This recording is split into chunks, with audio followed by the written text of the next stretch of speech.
Krista, what does feminism mean to you? Feminism is a really difficult concept. It initially was for me to even call myself a feminist artist because it's had such a conflicted history. So now I've come to see it as being, it is not so much now about the moving away from as the moving towards. So I think as women we are all starting to embrace more and decide what we want and go get it in a way that is a little different from the fight that we used to experience. So do you think there's a need for feminism in the 21st century? I absolutely do, but I think that it is different than what it was. I think before it was a fight to get out into the world, it was a fight for independence, it was a fight for equality, and I think now there is still all of that, but I think there's also a fight within ourselves. I think it is about, as women, allowing for areas that we're not very strong, areas where we can work together, places where perhaps community can be brought back in a way that it may have been lost in previous generations. So what drives you to make your art? Initially it was, I wanted my voice to be heard, and I wanted to describe how I saw the world, and I think that is still the case.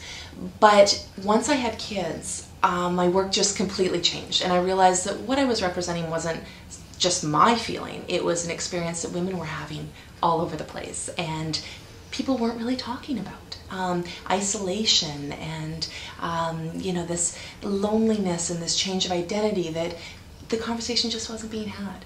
So that still drives me today, and it's moved more into how artists manage as mothers. Who are your role models, your art role models? Who do you look to I for think my inspiration? two favorites are Sophie Calle, and I love how she works with the public and the private, and she shares her personal world, but you never know if you've actually got her personal world or not, and so it becomes a universal idea. So her work is really exciting to me. But I think the work that mine mirrors more is the work of Jin Mi-yoon, particularly again with the interest in motherhood. Her breast milk work I found really amazing, and that to me really got the conversation going, particularly in Vancouver.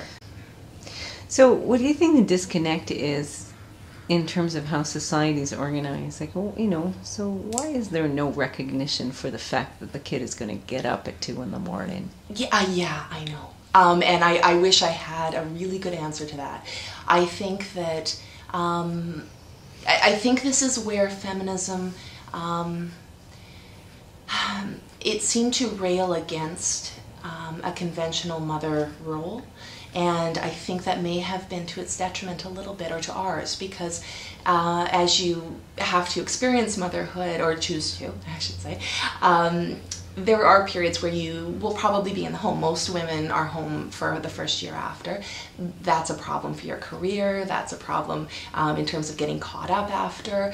And because we were so out in the world, but still maintained that we had to do all of these things, I think that we haven't allowed there to be a lot of room. So what role do you think men could play in supporting that feminist need?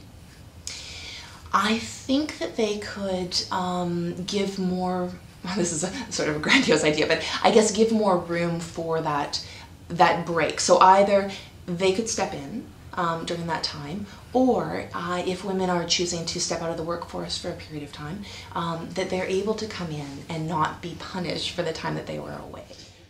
So what is your vision as a woman artist in the 21st century? As a woman artist, I mean, we definitely have a long history of being underrepresented in galleries, but I think that is changing in part due to some of the more grassroots, social media and things like that, where I think our voice is going to continue to surge. And I think that these conversations are going to become more and more prominent, and as they do, the galleries will represent that as well. And so I hope that we are moving towards equality in art, and that's a vision I would. Okay. What do you see as your challenges in that vision? My challenge is just getting the work done some days as a mother of little children. I think that is the production of art, making room in my life for the art, and talking about it and getting out there. I mean, they always talk about the networking and getting out to openings, and you know, Friday night can be a hard night to get out. And so those sorts of things, I think those are my challenges. It's definitely finding the childcare and the space and the funds and all that to continue to make art. What do you think the power of performance is versus the power of visual art? I think why is that one more legitimate or more I don't think it's there? more legitimate, but I think it can be more in your face. Okay. I think it requires you to stop and listen, whereas a gallery, and again this is true of any art, but a gallery requires people to physically go and see it. But do you think this is why multimedia pieces are much more prevalent now than before? Yes, absolutely. Yeah, because I think it does. It connects immediately, and it makes people pay attention in that same way. And so I think that's strength, and often that edginess is what makes some of these subjects more interesting to people. In terms of art, I would love that my children felt that art was theirs, that it didn't belong to a particular group, or it wasn't something you can only experience after taking a certain number of classes or anything like that. I would love to think that my kids on a Saturday afternoon would pop into a gallery just because they want to see what's going on in there without having to feel that they need to interpret in a certain way or experience in a certain way. And I would love them to feel that what they have to say is valid and important, however they choose to say it. Do you think it's a loss to them that arts funding has been cut so drastically in the school system? And it's atrocious to me. It's just art is so important. It's as important as breathing, really. I mean, it's political, it's historical, it's cultural, it's essential to our lives. It's beautiful.